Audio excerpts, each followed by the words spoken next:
Aujourd'hui, je vous parle de Spirit Babies. C'est un livre passionnant qui m'a été recommandé il y a quelque temps et que j'ai osé acheter et ouvrir. Ce livre fait du sens pour moi parce que j'ai déjà la chance d'habiter au sein de cette communauté spirituelle. Et puis parce que j'ai le désir d'être père et que je ressens qu'il y a des choses qui me dépassent dans ce projet-là.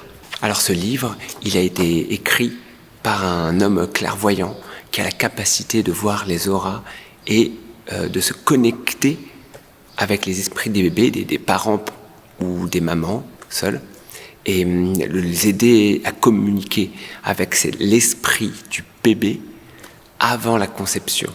Walter McKitchen, donc, il nous dit que les bébés, l'esprit qui est dans le bébé à venir, peut communiquer avec nous à travers nos chakras. Il dit que quand quelqu'un a la volonté d'être parent, avec son ou sa partenaire, leur kundalini s'ouvre et les chakras s'ouvrent, permettant de créer ce lien, cette communication qui va durer avant la conception, pendant la conception et jusqu'à 7 mois de grossesse. Et que pendant ce temps, l'esprit du bébé va communiquer avec nous de manière télépathique, dans les rêves, avec des intuitions, avec des images, de différentes manières. Cette vision des choses est très questionnante, parce qu'on est dans une société très matérialiste. Alors, où est le problème avec le fait d'être matérialiste ? Il se trouve qu'il y a beaucoup de femmes qui souhaitent avoir des enfants et qui n'ont pas la possibilité de l'avoir. Les médecins, habituellement, ils considèrent les capacités physiques et puis aussi les capacités psychologiques. Malheureusement, malgré un alignement dans ces deux fonctionnements, la grossesse désirée n'arrive pas. Ça veut dire qu'il y a peut-être quelque chose qui nous manque dans la compréhension. Le problème, c'est que derrière, les femmes se sentent coupables, se disent « je n'y arrive pas, je ne vaux rien, je suis un échec ». Il y a de la honte, il y a surtout envers la pression familiale qui se ressent assez fort dans notre société. Et en fait, c'est parce qu'on oublie un troisième élément dans l'équation. Il y a la mère, le père, et puis il y a le bébé, il y a son âme qui s'incarne et nous, on lui offre un corps. Et cette âme, elle sait pourquoi elle va s'incarner. Quels sont les rôles qu'il va avoir, quels sont les défis qu'ils vont avoir et quels sont les objectifs. Il se trouve que le bébé, il choisit des parents parce qu'il sait qu'eux vont lui permettre d'atteindre son plein potentiel, de se réaliser. Et quand le parent ressent aussi que le bébé, l'esprit du bébé désire s'incarner à travers lui, le parent, il ressent un sentiment d'accomplissement aussi, il se sent aligné. Il se trouverait que le bébé qui veut s'incarner à travers nous, on l'a déjà vu dans une vie passée, et puis du coup, il y a des choses à régler par rapport à la vie passée, des choses à guérir, peut-être des choses à réaccomplir. C'est-à-dire que ces informations liées aux vies passées sont enregistrées dans les différents chakras, les centres d'énergie, et puis c'est dans ces ressentis-là qu'on peut avoir des perceptions de ce domaine qui est la communication avec l'esprit du bébé. C'est pas quelque chose qu'on peut sentir de manière si simple, ça demande d'avoir un esprit paisible, calme. C'est pour ça qu'il est largement conseillé d'avoir des pratiques intérieures, de faire de la méditation ou de chanter, de prier pour son bébé avec les mots qui résonnent avec notre cœur, bien sûr. C'est donc une vision spirituelle où il y a une continuité après la mort, ce qui résout bien des problèmes, puisque dans la vision matérielle, il y a une sorte de néant qui nous panique totalement, moi le premier.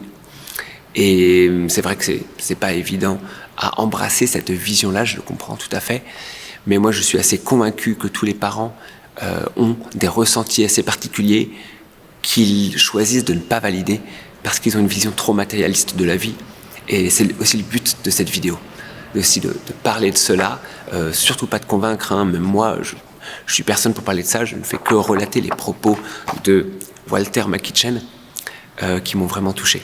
Tout d'abord, il nous dit que l'esprit d'un bébé, pour venir s'incarner, c'est qu'il ressent l'appel du karma.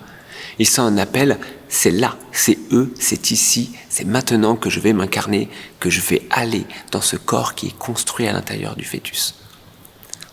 C'est là que ça se passe pour moi. par rapport à tout ce que j'ai vécu dans le passé, là, je suis prêt, j'y vais. Maintenant, il y a des défis à venir. Durant la grossesse, il peut arriver plein de choses aux parents. Et ça peut inquiéter l'esprit du bébé. Il a besoin parfois d'être rassuré. Ou alors il voit les défis qu'il va avoir dans sa vie, et c'est beaucoup. Et il est un peu inquiet. Ça, c'est confrontant. On ne pourrait pas imaginer que l'esprit, l'âme qui va aller dans le bébé, il a déjà des émotions. Et pourtant, si, selon cet auteur clairvoyant, Walter McKitchen, et puis du coup, il nous communique des choses au bébé. Et si on arrive à être à l'écoute, on peut aussi le rassurer. Beaucoup de femmes le font. Et je le vois dans la rue, elles caressent leur ventre, elles parlent, elles tapotent, elles massent. Je pense qu'il y a beaucoup de gens qui font des visualisations, qui font des pratiques intérieures pour aussi se connecter d'une autre manière. En tout cas, ce qui est intéressant, c'est que d'un coup, on n'est pas les seuls responsables. Et l'être, il est déjà là, il a déjà un peu son libre arbitre. Qui dit libre arbitre, dit choix. Vous vous doutez, les deux thèmes les plus complexes dans ce livre, ça va être les fausses couches et l'avortement. Alors, selon ce thérapeute clairvoyant, voici comment il voit ces choses-là. L'esprit du bébé, avant de s'incarner, il va signer une sorte de contrat de conception avec ses parents prospectifs, ses parents qu'il ressent être capable de l'amener à réaliser son plein potentiel dans la vie et à résoudre ce qu'il a karmiquement besoin de résoudre. Il se trouve que parfois, ce contrat de conception, les parents peuvent en douter, et il peut aussi se trouver que les défis qui vont arriver sont trop forts, trop difficiles. Et si l'enfant ne se sent pas sécure de s'incarner dans la matière, il peut décider de rester dans le monde sécurisant, le monde de l'esprit des bébés, appelons-le comme ça, le monde des âmes, le monde des anges. Il peut décider d'y rester. Dans ces cas-là, l'âme ne reste pas dans le corps et le corps meurt, ce qui donne une fausse couche. Cette vision, je la trouve intéressante parce qu'elle nous permet de déculpabiliser. Elle nous permet de vivre, bien sûr, le deuil, mais aussi de l'accepter, avec la conviction que le contrat de conception n'est pas brisé. Il peut être renégocié, mais l'esprit du bébé est toujours là, quelque part dans l'éther, et il reviendra. Il reviendra quand on sera prêt, quand il sera prêt. Et des exemples qui sont fournis dans ce livre, ça se passe. 6 mois, 2 ans plus tard, les gens déménagent, les gens changent certaines croyances, ou juste ils se réalignent dans leur couple, et puis la naissance se produit. Et du coup, c'est rassurant, je trouve, de savoir ça. Walter McKitchen, c'est pas le seul à avoir vu le bébé de cette manière-là. Stanislas Grof avait déjà fait des expériences, et lui, il a étudié la psychologie transpersonnelle, et puis il avait déjà dit que les bébés, ils ont aussi leur volonté, et puis ils peuvent s'en retourner s'ils ne choisissent pas de s'incarner pour l'instant. Par rapport à l'avortement, il faut savoir que chaque esprit de bébé a déjà son petit caractère. Et puis l'avortement, ça peut le mettre en colère. Certains peuvent être tristes et vraiment se mettre en retrait, arrêter de communiquer avec le parent prospectif. Mais il y en a qui sont compréhensifs. Ce que dit Walter McKitchen, c'est que certains enfants comprennent ce qui se passe dans la vie du parent et n'ont aucun remords. N'en veulent surtout pas. Ils vont juste se tenir prêts pour revenir lorsque le parent sera prêt, et ils sont là dans l'éther en attente que nous puissions peut-être renégocier le contrat de conception, et s'il le faut et qu'on n'est pas prêt, le dissoudre. Et c'est des choses apparemment qu'on peut faire dans cette sorte de communication intuitive. Communication qui peut se faire, selon lui, jusqu'à 7 mois pendant la grossesse. Au bout de 7 mois, c'est sûr, le bébé va s'incarner. Et puis, on ne peut plus vraiment communiquer avec de cette manière-là. Un des derniers points qui est passionnant dans ce livre, c'est à propos des âmes angéliques. C'est-à-dire que certaines âmes, ils auraient cette capacité supérieure. Ils viennent d'un monde des anges, et puis ils arrivent sur Terre avec leur système de chakras très très très ouvert. Ils sont très empathiques, ils ressentent beaucoup les émotions, sont très sensibles aux sentiments de leurs parents. Ils ont envie que tout le monde soit heureux autour d'eux. Ils ont des capacités de connexion déjà dès le départ très fortes. Ils peuvent communiquer avec les morts, ils peuvent guérir. Et puis c'est aussi des êtres qui ont du mal à s'incarner dans leur corps. Et donc moi, ça rejoint tout à fait certaines théories sur les enfants indigo, les enfants cristal, moi, quelque part, ça me parle, bien que j'ai pas la capacité de percevoir ça avec mes sens. Mais je trouve que ça a du sens, en tout cas, parce que la vision qu'on a de nos jours par rapport aux personnes autistes, aux personnes trisomiques, à certaines personnes qu'on juge comme fous, comme différents ou décalés, je trouve que c'est trop limité. Moi, je parle beaucoup de ça. Je pense qu'il y a beaucoup de gens qui ont des pouvoirs qu'on sous-estime ou qu'on ne connaît pas, qu'eux-mêmes ne connaissent pas, parce qu'ils ont vécu dans un environnement beaucoup trop matérialiste.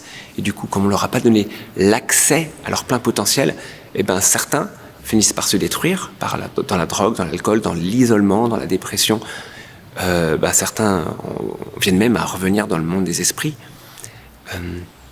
Moi, je crois que on a intérêt à mieux comprendre ça, sans se sentir trop fier ou trop orgueilleux, genre moi je suis une personne spirituelle. C'est pas du tout ça le but, mais plutôt d'aider l'enfant à se comprendre qui il est et l'aider à favoriser ses dons pour les offrir à l'humanité, parce que je pense que c'est ça le but derrière dans l'incarnation. Pour moi, ce livre il est renversant, et puis tous les exemples qu'il donne, moi ça m'encourage à croire qu'il y a vraiment quelque chose qui me dépasse dans ma vision matérialiste, et que je peux m'en remettre, je peux avoir la foi en fait que tout ira pour le mieux, et que si ça ne va pas pour le mieux, j'ai toujours la capacité de me remettre en question, de changer mes habitudes, de changer mes croyances limitantes, de changer peut-être de partenaire si je ne le sens pas, mais d'écouter ce qu'il y a dans mes tripes, d'écouter ce qu'il y a dans mon cœur, dans mon âme, et pas juste rester figé sur ce qui se passe dans ma tête, les idées qui circulent dans ma tête et qui peuvent me dire « Ah oui, je veux ça » ou « Je ne veux pas ça, je suis prêt à ça » ou « Je ne suis pas prêt à ça », alors que sur un autre plan, tout est différent. Voilà, donc c'était une petite vidéo sur Spirit Babies. C'est un livre qui n'existe pas en français et que j'ai commandé sur Internet et que je vous recommande. Voilà, ciao.